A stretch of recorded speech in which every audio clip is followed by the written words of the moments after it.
हरे कृष्ण। सूर्य ग्रहण की एक कथा। बहुत समय पहले की बात है। हिमालय के सूरमय जंगलों में महर्षि वशिष्ठ का एक आश्रम था। वहाँ उनके कई शिष्य रहते थे जो वेद, उपनिषद और ध्यान की शिक्षा ग्रहण करते थे। महर्षि का आश्रम केवल विद्या का ही केंद्र नहीं था, बल्कि आत्मज्ञान प्राप्त करने की भी भूमि थी। एक दिन जब शिष्य ध्यान में लीन थे, आकाश में एक अजीब सा सन्नाटा छा गया। सूर्य धीरे धीरे धुंधला होने लगा, पक्षी घोंसला की ओर लौटने लगे और दिन में ही रात जैसा अंधकार फैलने लगा। यह सूर्य ग्रहण था। ग्रहण का दृश्य देखकर कई शिष्य भयभीत हो गए। वे महर्षि वशिष्ठ के पास दौड़ते हुए आए और पूछे, गुरुदेव, यह कौन सा अपशगुन है? क्या यह किसी विपत्ति का संकेत है? महर्षि वशिष्ठ मंद मुस्कुराए और बोले, वत्स, यह कोई अपशगुन नहीं बल्कि एक महान संदेश है। चलो आज मैं तुम्हें एक गूढ़ रहस्य को बताता हूँ। शिष्य ध्यान से उनकी बातें सुनने लगे। महर्षि बोले, सूर्य ग्रहण हमारे जीवन का प्रतिबिंब है। जब राहु सूर्य को ढकता है तो हमें लगता है कि प्रकाश खत्म हो गया, परंतु सत्य यह है कि सूर्य वही है, बस कुछ समय के लिए छिप गया है। इसी प्रकार जब जीवन में कठिनाइयाँ आती हैं, जब हमारे ऊपर संकट के बादल छा जाते हैं, तब हमें लगता है कि हमारी सफलता समाप्त हो गई है। लेकिन सच यह है कि आत्मा का प्रकाश कभी बुझता नहीं।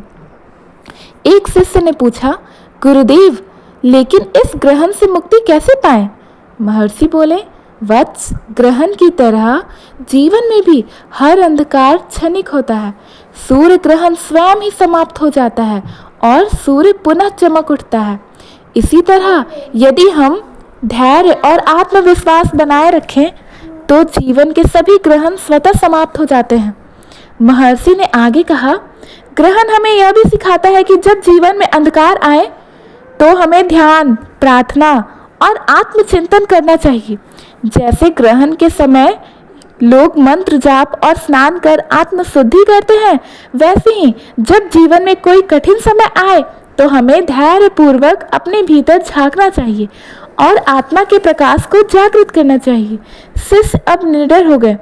वे समझ गए कि ग्रहण डरने की चीज नहीं बल्कि आत्मचिंतन और आत्मविश्वास को बढ़ाने का समय है। कुछ समय बाद ग्रहण समाप्त हुआ। सूर्य पुनः अपने तेजस्वी रूप में चमक उठा। आश्रम में प्रकाश लौट आया।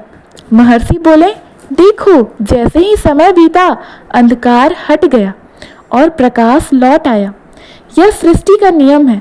कोई भी कठिनाई सदा के लिए नहीं रहती, हमें केवल धैर्य रखना चाहिए। शिष्य अब प्रसन्न थे। वे समझ गए कि ग्रहण केवल आकाश में नहीं बल्कि हमारे मन में भी आते हैं। लेकिन यदि हम आत्मबल बनाए रखें तो कोई भी ग्रहण हमारे प्रकाश को सदा के लिए ढक नहीं सकता।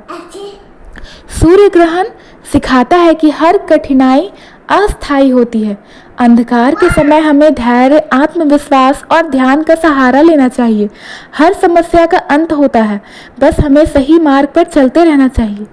धन्यवाद। अगर आपको ये प्रेरणादायक स्टोरी अच्छा लगा तो प्लीज़ हमारे वीडियो को लाइक करें, अपने फ्रेंड्स के पास शेयर करें और सब्सक्राइब करना ना भूलें। धन्यवाद।